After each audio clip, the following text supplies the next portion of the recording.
আসসালামু আলাইকুম প্রিয় দর্শক, আমরা সাধারণ ক্রিকেট প্রেমী। আমরা বাংলাদেশের বাইরে থাকি। বাংলাদেশের ক্রিকেট নিয়ে কি হচ্ছে না হচ্ছে এগুলা নিয়ে আসলে আমরা খুব চিন্তিত। তো আমাদের এক বড় ভাই আছেন, ক্রিকেটের খুব ভক্ত। ওনার সাথে আজকে এ নিয়ে আড্ডা দেব, দেখি উনি কি বলে বাংলাদেশ ক্রিকেট সম্পর্কে। আচ্ছা জনি ভাই, 2024 এর পর থেকে, পাপন সাহেব চলে যাওয়ার পর থেকে আসিফ মাহমুদ, সজীব ভুঁইয়া ক্রীড়া উপদেষ্টা ছিলেন। ওই টাইমে উনি যে সভাপতি বা ওই সেট আপটা দিয়েছিল, ওইটা আপনার কাছে কি মনে হয়, ঠিক ছিল?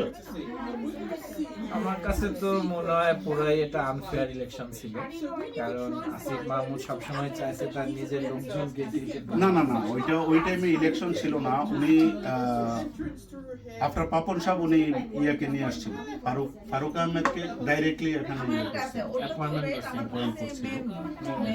পরে ফারুক আহমেদকে কি কারণে আমরা জানি না, সামহাও ইমপ্রেস করে আবার আমিনুল সাহেবকে বসাইছিল। ফারুক আহমেদ তো মনে হয় একটা ছিল, ওই যে একটা স্ক্যান্ডাল হয়েছিল যে বিসিবির অ্যাকাউন্ট থেকে টাকা সরাইছিল, আচ্ছা, নিজের পার্সোনাল অ্যাকাউন্টে, এজন্য আরে পদত্যাগ করানো হয়েছিল। ঠিক আছে, দা ওয়ে তাকে যেভাবে সরানো হয়েছিল, এটা কি রাইট ছিল?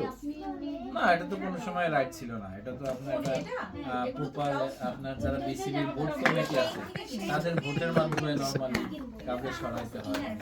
বা এই জায়গায় আসিফ মাহমুদ সরাসরি যে হস্তক্ষেপ করছিল, পুরাই একটা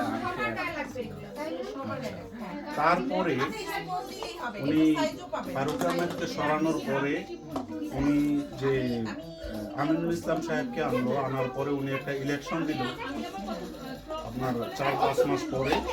ওই ইলেকশনটা কি ফেয়ার ছিল? এখন এখানে তো এই যে আপনার দুর্নীতি দমন কমিশনার, তারা যে এখন যে আমিনুল ইসলাম বুলবুলকে সরানো হয়েছে, দুর্নীতি দমন কমিশন তাদের তদন্তে দেখছে যে ওই ইলেকশনটাও পুরো সাজানো ছিল। তদন্ত কমিটি, হ্যাঁ, তদন্ত কমিটির প্রতিবেদন অনুযায়ী ওই ইলেকশনটাও পুরোপুরি সাজানো ছিল।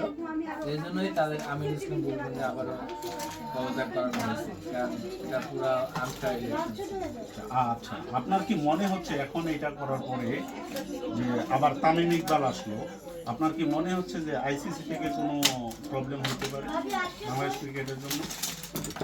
এখন আইসিসিতে সরাসরি বলা আছে যে রাজনৈতিক হস্তক্ষেপ নিষেধ, কিন্তু তার এখন এইটা যে এই পদক্ষেপ নিছে তারা, এটা তো রাজনৈতিকভাবে তো নেওয়া হয় না। এটা তো যারা আপনার পরিচালক কমিটি আছে তাদের অসন্তোষের কারণে তাদের বোর্ড মিটিং এই সিদ্ধান্ত হয়েছে।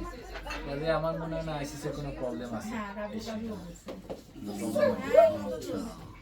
ঠিক আছে, থ্যাংক ইউ সো মাচ।